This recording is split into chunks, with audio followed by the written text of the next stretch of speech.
லைப்ரரியில் தற்சமயம் ஒரு புஸ்தகத்தை பார்த்தேன், ஒரு பழைய புஸ்தகம், அதை எடுத்து பார்த்தா அதில் ஒரு பாட்டு இருக்குங்க. அந்த பாட்டை படிச்சுட்டு நான் நிறைய மேடைகள் அதை சொல்லியிருக்கேன். அவ்வளோ அற்புதமாக நம்மளை பற்றி சொல்லியிருக்கான், நம்ம வாழ்க்கையை பற்றி சொல்லியிருக்கான். அதாவது ஒரு பெரிய சக்கரவர்த்தி இருக்கான், இங்கே இருந்து வரியை வாங்கிட்டு போகிறது தான், திருப்பி கொடுக்கறது இல்லை. அவனுக்கு ஒரு மகன், அவன் யார் அவனுக்கு கப்பம் கட்டுறாங்களோ அந்த நாட்டை பூரா சுற்றி பார்த்துட்டே வரான். இந்த பக்கம் இங்கே யார் அரசராக இருக்காங்கன்னு சொன்னால், இங்கே குறிஞ்சி நாட்டு மன்னன் குறவர் அரசராக இருக்கார். குறவர் இனத்தை சேர்ந்தவர். குற்றாலத்தில் அந்த அருவியில் ஒரு அழகான பெண் குளிச்சிக்கிட்டு இருக்கான். அவளை பார்த்தவொடனே இவனுக்கு காதல் வந்து, நான் இந்த பெண்ணை தான் கல்யாணம் பண்ண வேண்டான். இது அவன் சத்தியாகிரகம் பண்ணுறான், அந்த பெண்ணு தான் வேணும், வேண்டாம்டா இதுதான் வேணும். சக்கரவர்த்தி தகவல் போச்சு, சக்கரவர்த்தி அது யாராக இருந்தானியா கல்யாணம் பண்ணி வையா. உடனே மந்திரி பிரதானிகள்லாம் தாரதப்பட்டியோடு வந்து அந்த மண்ணை பார்க்குறாங்க.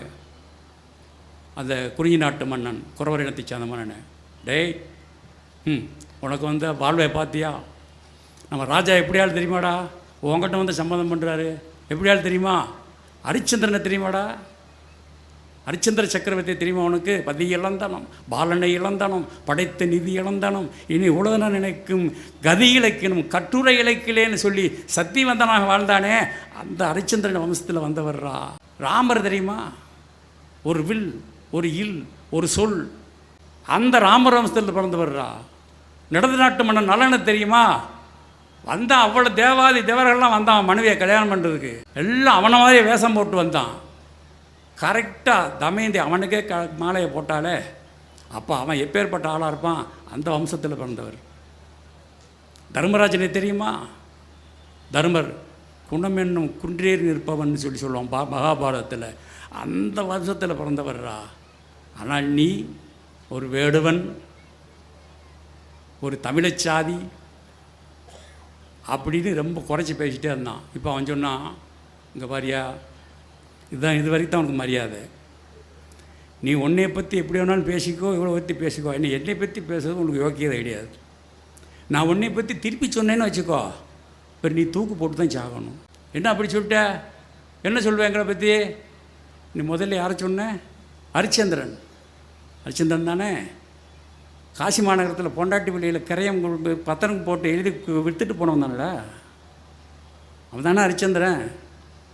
இப்போ நல சக்கரவர்த்தி சொல்கிறிய, தேவாதி தேவர்கள்லாம் வந்தான் கல்யாணம் முடிச்சாங்கன்னு, எல்லாம் சரி, சூது விளையாண்டான், எல்லாத்தையும் தோத்தான், கையில் ஒன்றுமே இல்லை, கடைசியில் உடுத்திக்கிறது கூட 2 பேரும் துணி இல்லை, ஒரு துணியில் 2 பேரும் கட்டிக்கிட்டு காட்டில் இருந்தாங்க.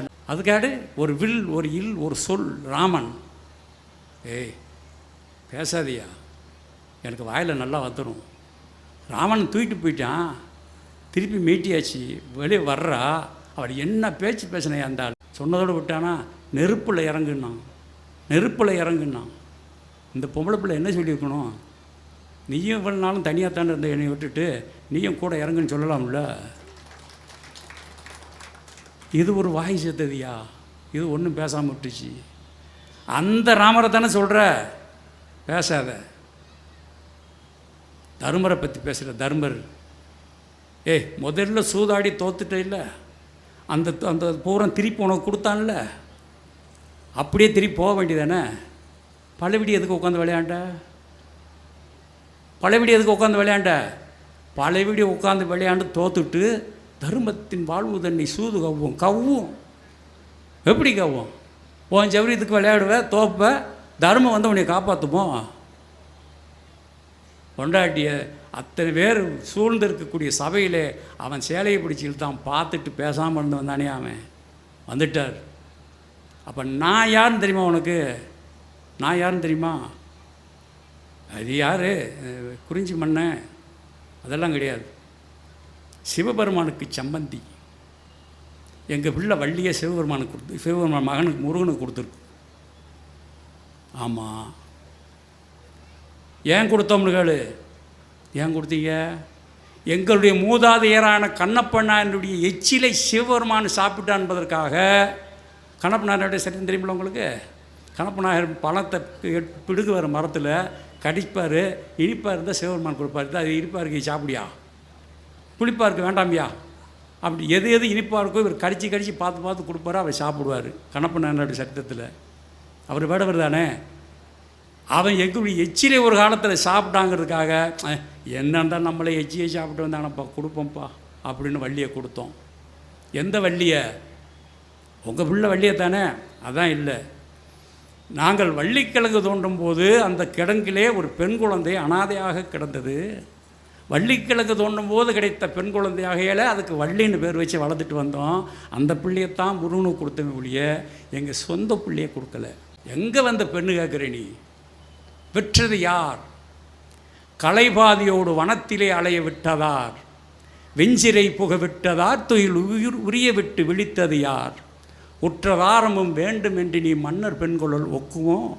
உமியடா மனம் என்ற வார்த்தையை, காற்றில் உருட்டடா ஓலையை, வெற்றி தந்திடும் வேங்கை மாநகர் வேடறியாம் பெற்ற பெண்ணை கொடுப்போமோ? விமலனானவர் எம்மை அடுத்து சிறிது எச்சில் மிசைந்ததாலே ஒரு பெண் வளர்ப்பினில் ஈந்தனம். பெற்ற பெண்ணை கொடுப்போமோ பேய் பிடித்த தூதரே.